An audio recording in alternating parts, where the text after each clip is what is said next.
Dan kini kita bergabung dengan salah seorang pendongeng Ahmad Fauzan atau Kak Ojan dan juga influencer Ria Ricis yang saat ini berada di Kampung Apar, Lubuk Raya, Kecamatan Koto Tangah, Kota Padang, Sumatera Barat. Halo, selamat siang. Selamat Selamat siang Kak siang. Ojan dan juga Mbak Ria. Ya, Hai. Oke, terima Assalamualaikum. kasih sudah bergabung bersama kami di tengah aktivitasnya di sana untuk menghibur dan juga menyalurkan bantuan. Bisa diceritakan gimana kondisi di pengungsian di sana dan apa yang paling mereka butuhkan saat ini? Kondisi di sini masyarakatnya alhamdulillah sangat luar biasa, cepat pulih, cepat bangkit. Mereka berjuang untuk kembali hidup dengan apa namanya, kembali ke masa-masa sebelum kejadian. Kemudian kebutuhannya yang kami lihat di sini, sembako, mereka jelas ya kebutuhan dasar, sembako, makanan gitu, perlengkapan bayi, perlengkapan bayi, apalagi air bersih, air obat-obatan. bersih, butuh obat-obatan. Dan juga setelah 1 minggu kejadian nih Kak, di sini kita sempat ngobrol sama bapak-bapak di sini, mereka tenaganya banyak, tapi untuk bersih-bersih puing-puing rumah gitu ya, mereka butuh alat-alat juga kayak gerobak, kemudian garpu yang besar itu, cangkul, sepatu bot, sapu, sekop, pel dan lain sebagainya itu juga dibutuhkan. Bahkan tadi aku ngelihat di situ katanya ada sungai yang baru tercipta gara-gara Yes. banjir itu. Dan besar sekali. Dan besar sekali. Terus ada sisaan kayu, pohon, dan itu tuh masih kelihatan di situ tadi. Betul. Persis banget depan mata kita sendiri. Oke, ini juga jadi menarik ya di tengah kondisi bencana. Tadi Kak Ojan juga sempat mendongeng begitu ya, bertemu dengan anak-anak yang ada di posko pengungsian. Bagaimana ekspresi mereka? Apa yang mereka sampaikan kepada Kak Ojan dan juga Mbak Ria?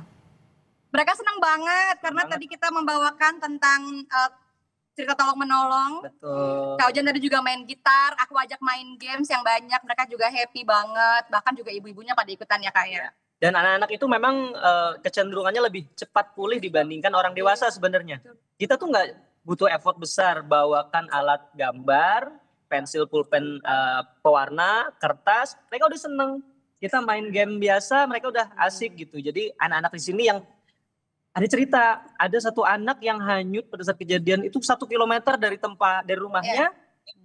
Di awal-awal dia nggak bisa bicara, dia takut ke sini. Tapi sekarang hari ini dia udah lari-lari, udah ketawa-ketawa. Jadi antusias banget lah mereka. Kita datang. Oke, senang mendengar cerita pengalaman dari anak-anak yang mungkin meskipun masih ada ketakutan ya. Tapi saya mau tanya dulu ke Mbak Ria Ricis.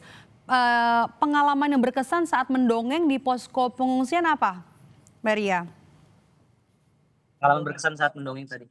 Pengalaman berkesan, mereka sangat antusias mendengarkan kita, bahkan heboh banget ya, ada yang sampai lompat-lompat, ada yang sampai joget-joget, aku dipeluk, aku cuma pasang badan berdiri, semuanya pada datang meluk-meluk aku, dan alhamdulillah nggak ada yang mukanya sedih di sini, semuanya happy banget, karena memang tujuan kita ke sini selain memberikan bantuan adalah untuk healing juga ya. Betul. Karena kan sebenarnya trauma itu susah disembuhkan, jadi harapan aku dengan kita kesini kita bisa menyembuhkan itu perlahan. Betul. Dan yang suka, yang seneng nggak cuma anak-anak ketika dongeng tadi ya. Betul. Ibu-ibunya lebih seneng. Bapak-bapaknya juga. Bapak-bapaknya juga.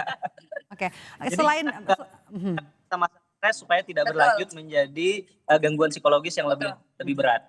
Oke, selain memberikan, selain menghibur, kemudian juga mendongeng untuk anak-anak kan juga membawa bantuan ya. Ada misi kemanusiaan di sini. Boleh diceritakan apa saja bantuan yang dibawa, bantuan yang diberikan, atau ketika ketemu sama pengungsi mereka bilang nggak apa yang paling mereka butuhkan? Mereka berharap dapat apa begitu? Dapat bantuan apa saja? Di sini ada dapur umum, ada pos hangat, ada layanan kesehatan cuma-cuma. Jadi dari Dompet Duafa itu memang dia terintegrasi bantuannya gitu, nggak cuma sembako, tapi juga mereka daily-nya mendampingi para penyintas. Dan di sini juga warganya memang membutuhkan itu ya. Betul. Jelas mereka rumahnya hancur, dapurnya nggak ada. Dan menariknya nih Kak, di sini dapur umumnya itu justru malah dibantu oleh warga-warga yang tidak terdampak. Mereka patungan, alat-alat dapurnya mereka kumpulkan, mereka bahkan mengumpulkan uang untuk beli logistik. Sampai akhirnya ada Dompet Duafa datang untuk mensupport logistik. Jadi dari warga untuk warga itu nggak cuman yang ada di media sosial, tapi dari warga terdekat ini berasa banget. Bahkan ada chefnya juga ya Kak. Ada Ada chefnya chefnya juga. sendiri juga tadi. Seru sih, seru. Oke. Selanjutnya apalagi yang mau dilakukan? Ini hanya ke Padang atau ada rencananya ke daerah lain nih, Kak Ojan dan juga Mbak Ria? Untuk giatnya sendiri, ini sudah dilakukan serentak di Sumatera Utara, Aceh maupun Sumatera Barat. Saya sendiri besok sudah bertolak ke Kabupaten Agam. Di sana memang daerah yang terdampak sangat besar di Sumatera Barat. Ada 3 hari saya nanti di sana. Dan bantuannya juga tidak hanya dukungan psikososial awal, tapi juga terintegrasi mulai dari kebutuhan dasar, kemudian logistik dan lain sebagainya. Arya ya.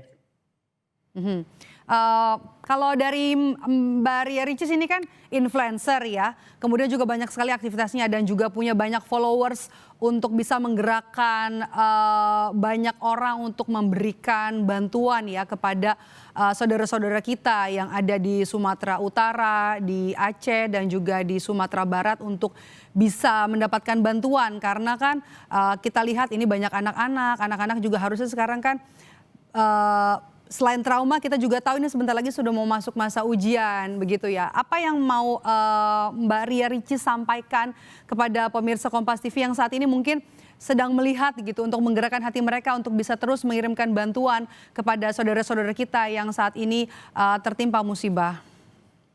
Untuk teman-teman kita bisa membantu sekecil apapun, seberapapun itu kecilnya itu sangat berdampak besar banget bagi saudara-saudara kita di sini. Betul. Bahkan semuanya sangat dibutuhkan dari mulai pakaian, dari mulai bumbu-bumbu makanan, pampers, popok, dari hal terkecil pun mereka sangat butuh. Jadi untuk teman-teman followers atau misalnya pemirsa Kompas dimanapun berada, kita bisa menyalurkan bantuan kita lewat dompet.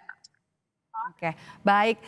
Terakhir mungkin dari Kak Ojan dan juga Kak Ria Ricis, boleh cerita sedikit apa yang paling mengesankan dari teman-teman atau juga anak-anak yang ada di posko pengungsian yang tadi sudah mengikuti kegiatan dongeng dan juga ada pemulihan trauma di hari ini. Saya ke daerah bencana itu udah lama ya, hampir semua bencana saya datang. Dan anak-anak di tempat manapun sama, mereka itu cepat pulih, mereka antusias, sama tadi juga saya nemuinnya, anak-anak itu mudah sekali untuk tertawa kembali, senyum kembali gitu. Jadi yang berkesan adalah mereka, saya melihat mereka tersenyum, tertawa udah, itu kesan yang paling berharga buat saya. Tadi kalau aku nongkrong di pinggiran Sungai Baru bersama warga-warga di sini, kita melihat bahwa ini adalah semuanya kehendak Allah, ciptaan Allah, semua juga kembali ke Allah. Jadi kita tadi juga sambil mengucap syukur dan bernyanyi bersama-sama. Di samping sungai yang baru. Oke, ada nggak anak-anak yang cerita secara personal tadi ke Kak Ojan atau ke Kak Ria, apa yang mereka sampaikan selain tadi anak yang terdampar ya 1 kilometer ya dari rumahnya ke lokasi dia ditemukan? Enggak, kalau aku yang mungkin nangis mungkin gitu? Tidak mengingat hal kejadian itu lagi karena aku tahu itu pasti akan susah dilupakan. Jadi pada tahun kita di sini berusaha gimana caranya untuk hidup di hari ini untuk hari yang akan datang. Jadi kita berusaha untuk nggak bertanya-tanya gimana kemarin, apa yang terjadi, sebisa mungkin kita tidak melakukan itu. Dan adapun cerita itu ketika dia bercerita kita hanya mendengarkan. Tidak mengulik-ulik, tidak membuat itu didramatisir gitu. Jadi bapaknya sambil gendong anaknya cerita ke saya dan yang melegakan adalah salah satu tanda kejadian itu sudah pulih secara psikologis ketika yang bersangkutan menceritakan kejadian dengan perasaan yang biasa saja.